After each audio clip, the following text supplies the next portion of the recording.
Good morning, my little Sunday morning littles. I hope that you've had a great week.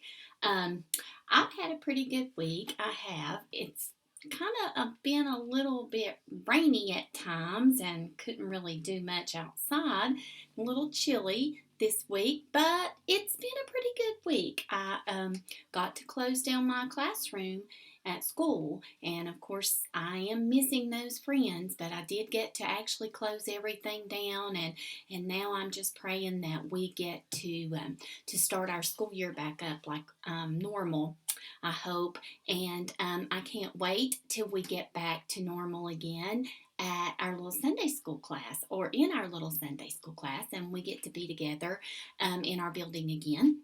But until that time, we are going to be having our little Sunday school on here. And so today is going to be another lesson about kind of the quarantine and the fact that we don't get to go very many places, and we're not really in control of the places that we get to go, or things like that, all because of this COVID-19 virus. So I thought I would do another little lesson on that. And this one has some points in it, just like the one last week did, but it's talking about some different things, and there is a different story from the Bible that we can relate this to. Okay, so today we're going to start out with a Bible verse. And when I hold this Bible verse up and we read it, I want you to think about the Bible verse from last week, because there are some words, or there is a word in this Bible verse that was a lot like some words that were in last week's Bible verse. Okay? All right, so I'm going to hold this up and we're going to read it together, okay? It says, "Do not be anxious about anything, but in everything, by prayer and supplication, with thanksgiving, present your requests to God." And that's from Philippians 4 and 6. Now, if you notice, the word everything is kind of written a little bit different. I've got it in two different colors. And if you remember last week, I had the word every in our Bible verse, which was from Matthew. I had the word every written in several different colors. Well, today the word everything is written like that because everything means everything. So I want you to kind of keep that Bible verse in mind. We'll refer back to it again here in just a bit. But when I start my lesson and I think about the first words in that Bible verse, it was a command that said, "Do not be anxious about anything." Now, what does it mean to be anxious? Well, I thought, and then I thought I might ought to draw a picture to kind of help you with it, okay? This little girl is being very anxious. So let's think about what she's doing. I see, first of all, I don't see a happy look on her face. So that must mean that to be anxious, you're not happy. Okay, that's probably a good point. I see some question marks up at the top of her head. Question marks usually indicate you don't know what to do. You're a little confused. You're having problems making a decision, and you don't know exactly how to fix something. So when you're questioning things and you don't know the answers, then that can be a little bit, you can be anxious, okay? I do see some tears. Yeah, some tears right there. And on the other side. So sometimes when we get anxious, we may cry. Yeah, just because, we're sad and we're aggravated and don't know what to do. I do see that she is pulling her hair. And sometimes you may have heard someone say, "I'm just going to pull my hair out," because you could be so anxious or upset over something. She does have the word I've said it many a times. So she is not in a good state right now. She is anxious. She's worried. She don't know what to do. She's got a problem and she don't know how to fix it. So being anxious is kind of all those things put together. There's no peace in this picture. There's no calmness. There's no happiness, if you remember that.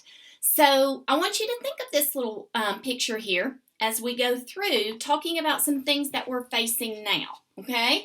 To be anxious, of course, is to worry, to not be satisfied, and to think that something bad is going to happen.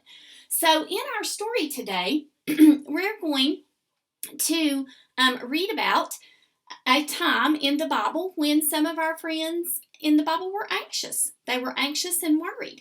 Now, when I think and try to relate that to what I could be anxious and worried about in this day and time, well, one of the things is, first of all, we have a shortage of everything in our stores. I know many of you probably have not been to the store lately, but it's really hard to get soap at the store. Yeah, Miss Michelle uses that kind of soap, and it is really hard to find it because with this COVID-19 virus, everybody says, wash your hands, wash your hands, wash your hands. And there's a shortage of soap at our stores. There's also a shortage of sometimes Clorox wipes that we wipe down things with. There's also a shortage of this. Yeah, toilet paper. I know. This was a nice little gift that a friend of mine had given me in purple paper. Yeah, but there's a shortage of toilet paper. Can you believe that? Oh my goodness. Someone went out and was anxious and bought up all the toilet paper. So there's some things that we can't get right now, and we're a little worried about that because if we run out of that in our household, it's an inconvenience for your mommies and daddies and for your whole family. So people are a little anxious about that. When I stop and I think, if there's a big storm at your house or something like that, and maybe your lights or your power go off, your electricity goes off, especially if that storm is at the nighttime, it's very hard for you to see, of course, unless you may have a flashlight or a candle or something like that. And just the sound of thunder makes me a little bit anxious sometimes. So storms are something else that could make us anxious. You know, we don't have any control over that storm. We can't walk out into our yard and say, stop it right now. We can't do that. In our brains, we just have to remember that no matter what the worry is, that God's in control of it all. He's the one that's in control. You're not. Okay? So the story that we're going to read about and learn about today in the Bible is about Jesus and someone who was very anxious, or maybe sometimes they were called a worrywart because they were worrying about everything. Okay? I'm going to tell it to you today, and I want you to listen to this story as we get into it and kind of think about the things that could cause you to be a little worrywart. All right? Jesus and all of his disciples were on a boat. It was gently rocking back and forth, kind of like this.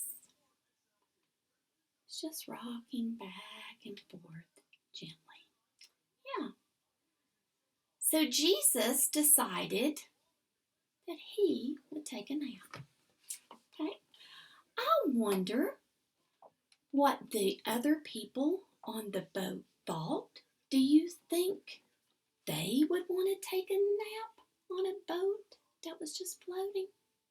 I probably would. I could probably take a nap on something that was moving gently like that. Yeah. But then, all of a sudden, a huge storm comes. And the boat is not rocking gently. It's rocking like this. And the waves are getting bigger and bigger and bigger. Now look at those big waves. Think about that. Wow. And it looked like at times that those waves were going to come all the way over the boat and drown everyone. But do you know what Jesus was doing?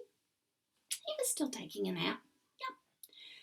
I don't know if he was snoring or not, but he was resting very peacefully in that boat. The disciples were the worrywarts.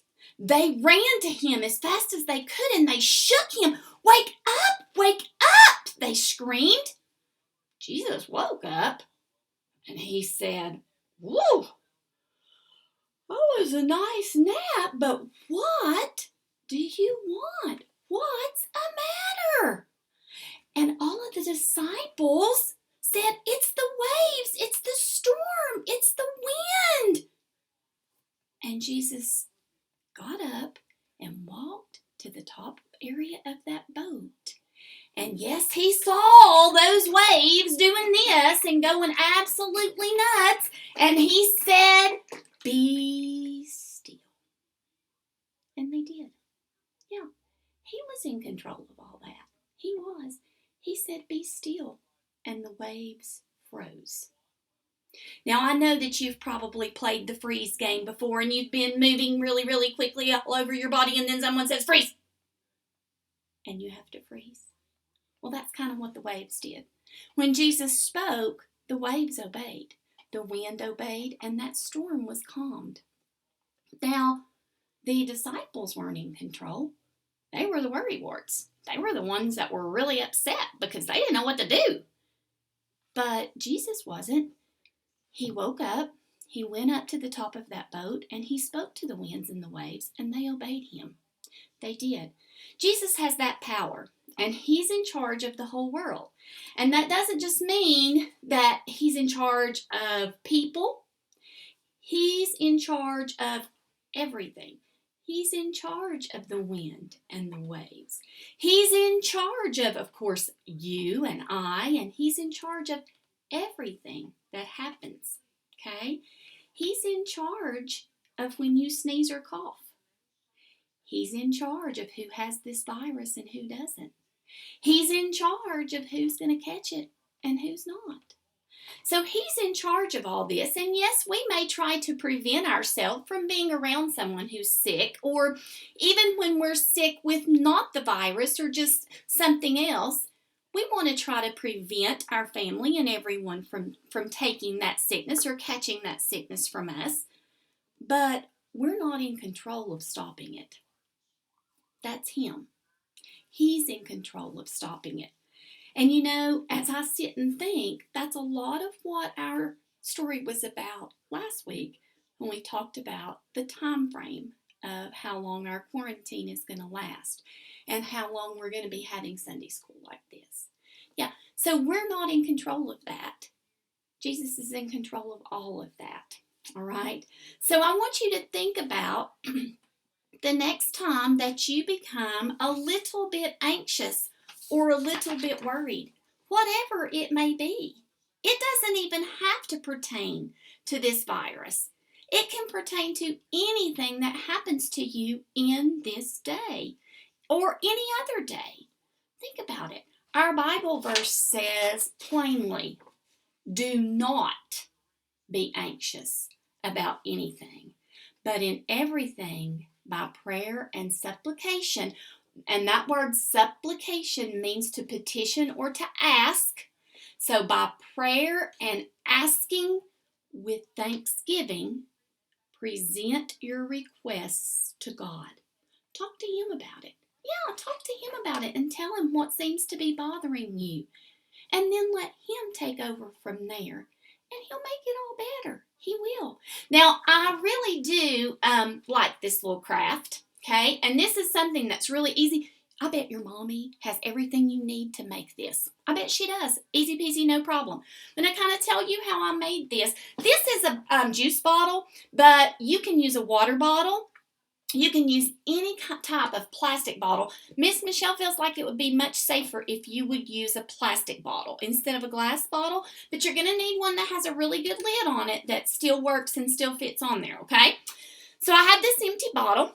And the first thing that I put into that empty bottle was a little bit of white vinegar. Now, Mommy doesn't have to use white vinegar if she doesn't want to. She can just use water. Water works, okay? But this white vinegar is clear, of course, like water. So I filled this bottle up maybe about to where the blue is there. I filled that up with the clear liquid white vinegar, okay? And then once I filled that up, I took some food coloring. Oh my food coloring. Here it is. I took some food coloring. And of course, Mommy may have all kinds of different colors, but I decided to use blue because that kind of reminded me of the waves. So I took my food coloring. I put 3 drops of food coloring into my bottle. I did. You may not want that as dark blue as I have it. You may want it a little bit lighter, so you may use less or more if you want it even darker. It doesn't matter to me. But once you put that food coloring into that vinegar or water, it's going to change it to that color. Of course, that's what its job is, so it does it.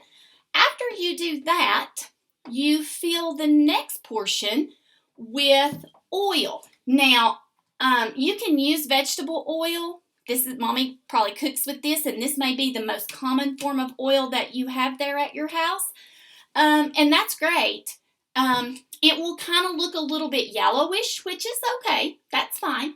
If you happen to have some baby oil or some mineral oil at your house, if Mommy happens to have that, then you can use it as well too, okay?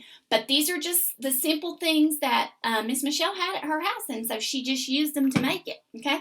So when you add that oil in there, oil and vinegar or water do not mix. They do not. If you can tell, you can see where the water or vinegar stops and the oil begins, and that makes it easy when you want to create waves.